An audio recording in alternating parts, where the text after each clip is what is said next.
Hey friends, we are back for another episode 5 of the Booked, Blessed, and Busy podcast. It's Danielle. It's Dernique. And Gaylisa. And as you all know, if you've been tracking with this season, we've been talking about dismantling expectations and what all of that entails. So we've hit things like culture, things like educational perspectives, those kinds of things. And today we thought it would be fun to dive into a conversation about gender, specifically our experiences as women.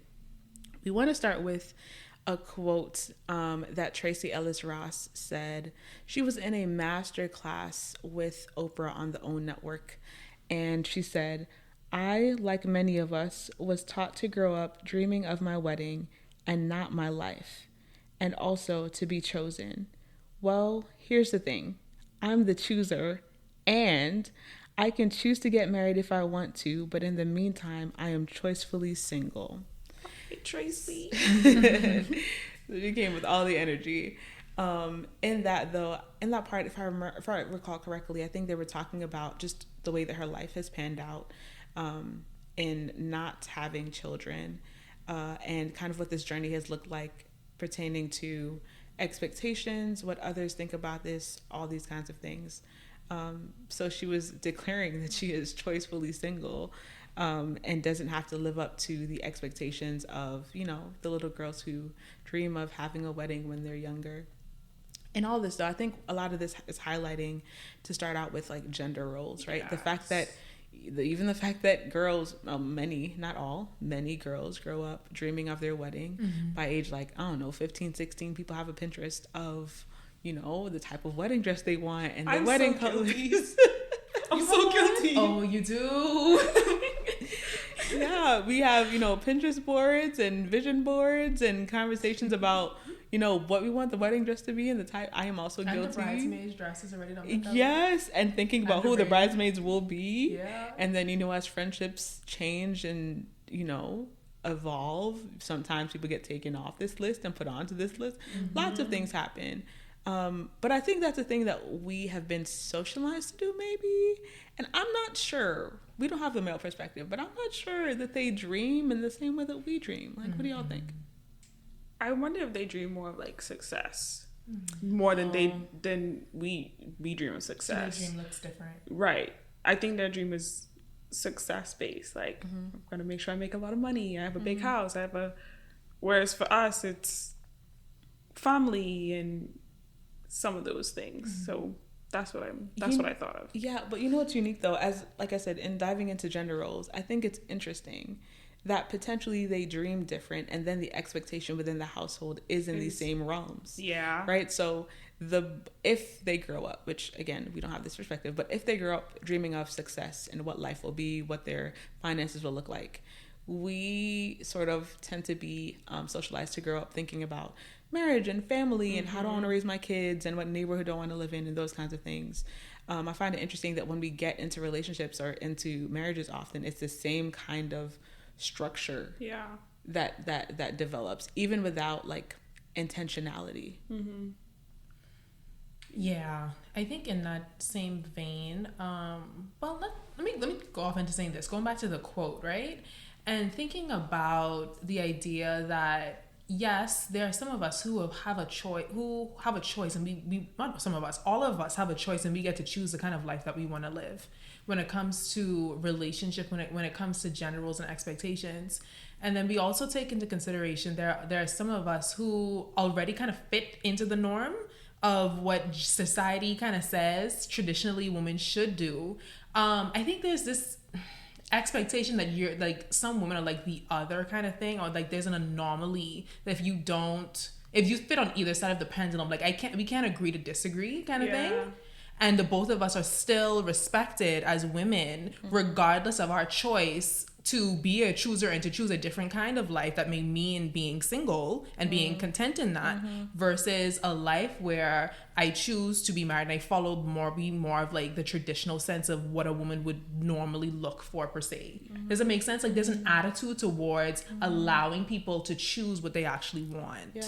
Even when you land on the extreme side of the spectrum concerning like going with what the world expects, it's still looked down upon, right? So it's looked down upon by some to be the one who is more driven by education, success, work, career.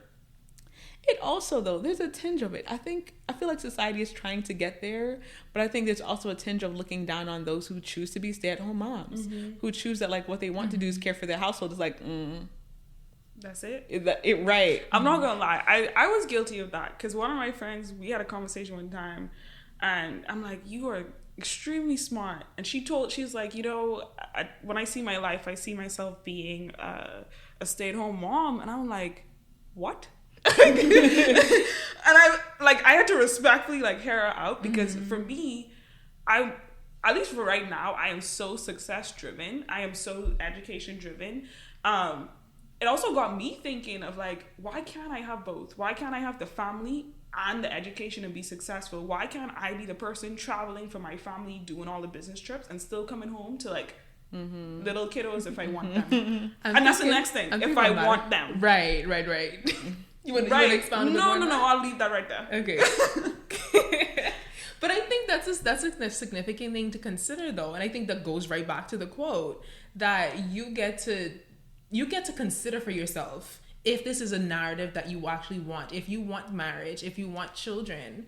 No, I'm saying that and I'm like, what would church people say? If you want children? Okay. You know what I realized, though? Because I realized I just said, if I want them, saying going against the scripture of be fruitful and multiply. Am I going? Let's just leave it. I know if I'm equipped for that. Let's leave it. But it's something to wrestle with, though. I just don't know if I have answers. I don't know if you feel like you have an answer, Danielle, but I don't have answers. I don't know that I have answers. But here's what I do think. Oh, this is diving really deep, and I'm not trying to be overly serious about it. But I think that these kinds of perspectives give us the opportunity to question, is there more to the text than having kids? Is there more to the conversation of being fruitful than having children? For the women, while these expectations are held, for the women who may not be able to have children, not just by choice, but for some of them, through issues of infertility and those kinds of things. Yeah. For those who choose to adopt and not to birth children, what does the scripture then mean for you? I don't have a solid answer, but perhaps there is more to being fruitful and multiplying than having children. What can that look like if you choose to not have children and you decide to only work? What can being fruitful and multiplying look like in ministry or at work? In our gifts. Exactly. Right. We all have a seed. We all have a gift. We all have something to offer to the world that can be fruitful and that can multiply. Yeah. But does that have to necessarily mean children? I like this idea that we have a dismantling expectations, because I feel like it's in this topic in particular, I'm we're dismantling the gender stereotypes and the norms, right? But I also feel like we are replacing it with normalcy. So making women who want to be successful normal, making women who want to have a family and just stay at home normal. So I like that idea of replacing it with the expectation, and now with the normalcy that there are different types of women out there. Yeah, I think in that vein, I agree with you, and I think what I would do is add in the word acceptance, accepting that these are two narratives or two different ways of being, that it's whatever rock for you, do you boo-boo kind of thing, in terms of what floats your boat and you feel like is most accommodating for your life and how you are feeling well connected, you feel like you're giving back into the world, whatever it might be. I think it's important that you authentically think about what that can look like for you individually. I think for this topic, and for maybe every other topic we've talked about, there's this principle that we talk about among therapists of autonomy. Yeah. And I think that is something that we value in our career, but unfortunately in our world is being ripped away from us, right? The opportunity to make your own decision is something that is no longer valued. I want you to make the decision that I'm making. And so being able to respect, not just accept, but respect the fact that you decide to be a stay-at-home mom and you get to make that decision for yourself. I decide to work. I get to do what I want to do. But there's often not space there's not space created to be different, right? To be different is seen as the lesser thing. And so it's more valued to be same. Even in looking at gender roles or the expectations for gender, we've been talking about things concerning career and lifestyle, but I've even seen this in things that are as simple as like dress or the way that we show up in a room, right? So is it feminine to come in and to be heard? Is it feminine to wear, I don't know, a pantsuit instead of a skirt suit? Is it feminine to assert yourself in a certain room in a certain way? I know for me personally, it's, I think about it, that's a lie. I was gonna say I think about it less now, but that's not the truth all the time. But when I was younger, I really thought about it. Naturally, my voice is deeper than many women, which is fine with me now. But when I was younger, like, it used to bother me because I'd hear, like, you know, when you hear playbacks of yourself, whatever, you're like, my voice is deep. And so for a while, I still occasionally do it now, but like was shifting my voice to a slightly higher tone because it sounded more feminine, right? So I would play with like, how can this sound more acceptable to people's ears, as opposed to, this is what you're getting. And it's not masculine of me to be created this way. I feel like that whole concept is pointing to that whole idea of like, we've heard when we were little, that phrase of you're to be seen and not heard. I'm like, okay, but what does that mean? Do I carry that on for the rest of my adult life to be seen and not heard? Yeah. As a woman? Right. As a woman is this who just I know, for me, or is this for everyone that's just younger? Yeah. Like, what are we telling our young girls when we tell them you're to be seen and not heard? And then they carry that same concept with them into their 20s, seen and not heard. And then in their 30s and their 40s, I'm like, but women have the right and the voice to step up. And then they end up in our offices trying to regain their voice in their 40s that they lost at 10. Yeah. Oh my gosh. Yeah. Yes. I think it creates a perpetual cycle and a belief system that says that my voice is not valued, it should not be contributed to in relationship and interaction with someone else. When you say that kind of statement, you are to be seen and not heard.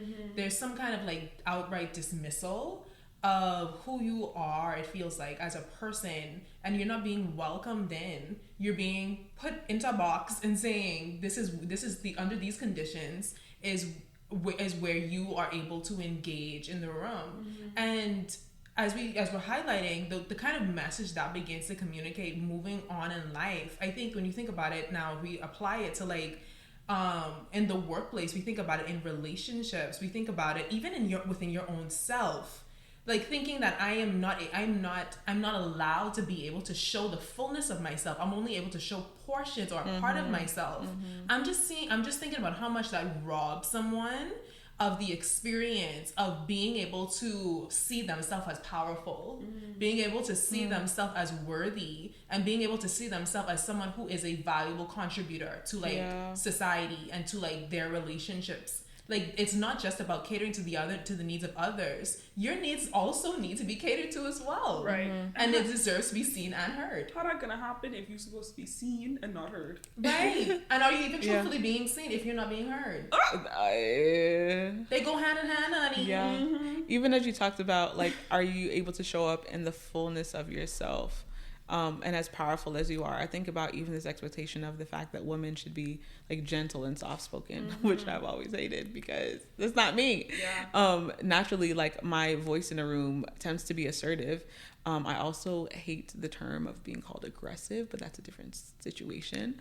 So in this, like, am not just me, but are women of all different types able to show up in a room fully if the expectation is I need to soften my voice or soften my approach in order to do so?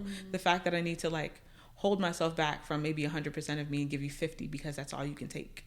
The fact that I need to think about and second guess like, well, how do I need to say this question? And I'm not saying we shouldn't use wisdom, but having to restructure the way that we show up, I feel like it's highly inauthentic. Yeah. Like it just doesn't make sense in every context. Yes, I agree. Even on like the flip side of that, I'm also thinking like for the women who are soft-spoken and who may be a little bit more gentle, like having that expectation of like, oh, you're a woman, so now you need to be able to bring all of that into the room. Like, I don't know. That's more so of another thought on the flip side of also giving them the space to, like, if this is their personality, then be soft, be gentle. Be who you are. But for the people who aren't, let them show up too, with all the smoke. Yeah. And understanding that both sides are a gift, right? Like, there are people that both sides can reach that the other side probably can't reach because of the gift that they have to either be gentle and soft-spoken or to be more assertive in a room. It's there's a difference in what we can accomplish, so to speak, from these different approaches. You know, as we're talking, I'm thinking about how much, like, these norms or expectations, whatever they may be, how much they play the role of, like, minimizing a person just to fit into a mold, and how it impacts our ability to feel as if we can fully walk into a room without having to think so much about all of these different, like, checklist things, but it might be how you look, it might be how you sound, it might be all of these different elements. There's so many different checklists just in order for you just to say truth and what your truth is. There's so many different, like, boundaries or so many different steps you have to go through to actually get to that point of being able to share your truth, being able to share your opinion or share what you have, what you want to share in the room. I don't add being a woman of color on top of that, because that sounds like 3 other checklists or 5 other checklists. So many things just before you're thinking about you're actually heard and accepted. What amount of pressure that is to, one, put on yourself, but also put on other women. Yeah. Right, and not just pressure, but we often talk about in these classes of diversity that we have to take, we talk about this notion of being misunderstood, right? How much more so being misunderstood when you've put yourself through 5 checklists and transformed your question 3 times and trying to figure out, like, is this asked well in a way that potentially even changes the meaning of what you're trying to convey. Yeah. And let me tell you this though, on the flip side, I think I have accepted or I've agreed with some of the, well, let me take that back. I think I have, I guess, for truthfully, in some ways agreed with these expectations that other people might have on me. And so I have tried to, like, I've put them into a box of, like, this is how you're going to view me. And so I'm going to play the role kind of thing. I know I've done that before. Like, I remember going into interviews and feeling very intimidated by being in, like, an all-male room and feeling like all of these things would happen to me. And come to my surprise, you know, I ended up encountering men who did the complete opposite. Yeah. Who did not make me or belittle me, but also created room for me to be able to actually have a voice, for it to be used in its necessary value in the different places of bringing awareness to either other clients or awareness to my own narrative, whatever it might be. So I also have to be careful for me not to agree with the expectations or allow myself to fall prey to the expectations that other people might have of me, but to allow myself to actually experience people first before I try to, like, match their energy or what I anticipate their energy might look like. Hopefully that makes sense. When you say experience people, because I want to clarify, because you use men in there, and the whole idea is, like, as women we can show up with men. So when you said you, in terms of experiencing people, you mean experience men in particular before the judgment or, like, the expecting some type of box to be put on you? Yes, I've also experienced this in some ways with women too, though, where it's like, and this wasn't, like, actually said, but it feels like it felt like the kind of energy was like, we have to be the bosses in the room and we have to command the attentions in the room. Yeah. So we gotta team up and we gotta, you know, we gotta show them who we are. Yeah. That kind of vibe. And so it wasn't, like, explicitly said, but it was like, it was a vibe. Yeah. So I've experienced it on both sides of the spectrum. Yeah. Hopefully that makes sense. I think as both of you are talking, I'm thinking about this concept of feminism that has become also popular in the past few years. And I want to clarify for our conversation, but also in just the helpfulness of what this concept is that I think people have turned feminism into man bashing. And they've turned feminism into, like, we are strong and how dare they think XYZ of us. I think more so the point of feminism is to make men and women more equal as opposed to putting women over men. Yeah. And so even in us saying that we are determined to show up in a certain way or in the fullness of ourselves, it's not for the goal of minimizing who a man is in the room, but also saying that I have a full self as well. And so I'm willing to show up in the fullness of myself, interacting with whoever you are, and making that the best experience possible, as opposed to finding ways to fit roles because they're set by whoever. Yeah, I agree. I think I often have to watch conversations where we talk about women and femininity and feminism, because it can turn in very quickly into men bashing. And I'm careful, because I'm like, I have great men in my life. I have a father who's amazing. I have a brother who's pretty good. Wow. I love Julia. But I have like guy best friends who are very good to me, at least. So I'm saying I do have to be really careful with men bashing, because I feel like they have played roles where they have empowered me to speak up. Like, the first person to tell me go do this is always either my brother or my daddy. Like, it's not saying that my mom doesn't, but I have men who realize, like, yes, my voice is essential in this whatever it is that I decide to take on that week. Yeah. And I think it's so helpful in recognizing that, unfortunately, the way that our world works is that their voice often carries much weight. I think it's good to highlight that that the encouragement and support of a man in a man-led world does so much to a woman, right? It's one thing for a woman to tell me, like, yeah, Danielle, go do that. Unfortunately, but fortunately, if a man says it to me, I'm like, oh, this might actually be a possibility, because I hate to say that they hold more power, but I think in many spaces in the world, they hold a lot of power. And so when being backed up by one of them, it's incredibly encouraging. I think it allows for room to be made for women. So there may be power, but I think there's room being made that's when a good way to say it. Allow women to step up. Yeah, it's not me forcing myself into a room. It's you opening the door and saying, you're welcome here. Yes. Yeah. Now, it's sad that this is a reality that has to even happen. Yeah. But I'm going to take it. And I'm going to walk through the door, because this is an opportunity. Mm-hmm. Yeah. Even in places of, like, I'm thinking about this, again, in marriages, and even, like, there's a touchy word in Christian communities. It's the word of submission. I just cringed. It's a touchy word. I could say a lot about it, but I think it would be embraced more if the fullness of both sides were to be seen and understood well. Yeah. I think it's often portrayed as a man controlling, dominating a context or concept, and Danielle is not convinced that that's what it's meant to be. Dirty either. But more so, I think that's what it's been perverted to be, but I don't think that's what it is in the purity of what it's meant to be. Yeah. And I think in the purity of what it's meant to be, it's us showing up in our fullness and respecting and interacting with the other gender in a way that naturally leads to this. Because naturally, in some respects, depending on the relationship, we end up submitting one to another. Yeah. Right? And that's also Bible. The basis of all of that was trust. Right. Whether it's whether it's the woman trusting the man or the man trusting the woman, some level of submission requires trust to be able to trust that person to step in or.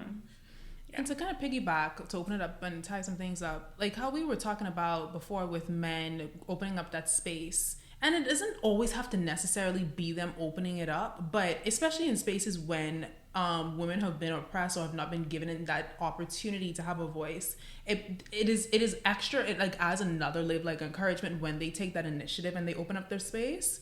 But it also, I think, in relationships, when men do that, and they, especially because society, because if you think about how society in general is just kind of interacted with this, when men take on that initiative to open up space for women, especially like in relationships, to have a voice, I think it gives opportunity for like respect, for trust to happen in the first place. Yeah. Because of their willingness to give room and say and welcome you in and invite you into that space. I think it gives room for you to want to even conceptualize the idea of submission. Yeah. For you to want to come under their covering or to come into alignment with them in the first place. That is so true. Men play a fundamental role in breaking and dismantling what some of these expectations and these interactions and relationships look like in the first place. Yes. Absolutely. Yes, all the snaps and claps. Well said. Yes, yes. I'm thinking about this because, in most things we we talk about it in the world, and then we talk about it concerning like our dynamics with God.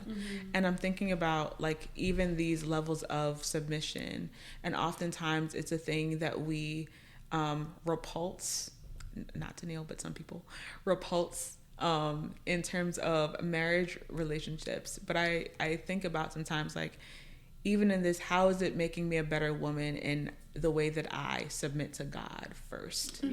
Right? Like before marriage, while I'm still single right now, like I live a life submitted to God.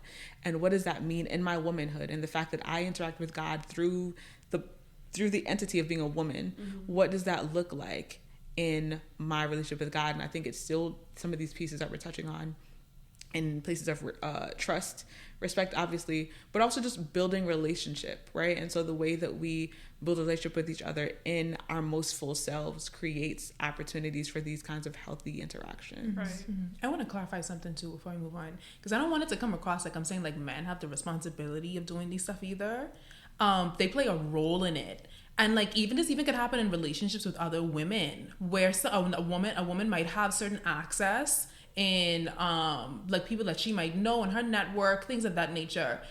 Anytime you're playing in relationship, I think that you're playing a role in some kind of relationship. I think whenever there is somebody else who's also part of that relationship that does not have that same kind of access, or generally like culture has not given them that space to enter, you play a fundamental role in helping to bring them in and being able to create space for them as well. There's a lot of authority that is in that space as well. So just to clarify that. Yeah, absolutely. I think it's a well-rounded conversation, because just like every other topic, we're looking at our own responsibilities and the responsibilities of other people. And so being able to take some kind of balanced perspective concerning what are the ways that I need to assert myself, and let me rephrase that. What are the ways that I show up as my most authentic self? Right. And if that's being gentle and soft-spoken and meek, then sure. If that's being more assertive, sure. We're formed by our backgrounds and what that looks like. But what is the way that I show up as my authentic self? And for those who are not women, for men, finding ways to help support us and create safe spaces for us to exist in the authenticity of our womanhood. Even for fellow women, to make space when we see each other in the room to be the fullest parts of ourselves without setting an expectation, even unspoken, of the way that someone ought to be. Yeah. We spend so much time trying to change people instead of embracing what is the gift that this person is bringing into the room that could even add to my life. Right. I am more assertive naturally, but there are many people around me, great, fantastic, beautiful women, who add to my life and my perspective because they're not like me. And I'm able to glean and see, like, are these things that I want to pick up and add to my life, or just respect and admire them and know that that's not me. Yeah. But I am grateful for the gift of this in your life and in the relationship that we're able to have together. It's really all about community. So we have covered a lot of ground with this. Thank you guys for listening. And again, we look forward to continuing to have conversations on many more topics as we dismantle expectations and potentially rebuild some of these expectations among these topics. Thanks for listening, and we will see you guys next week.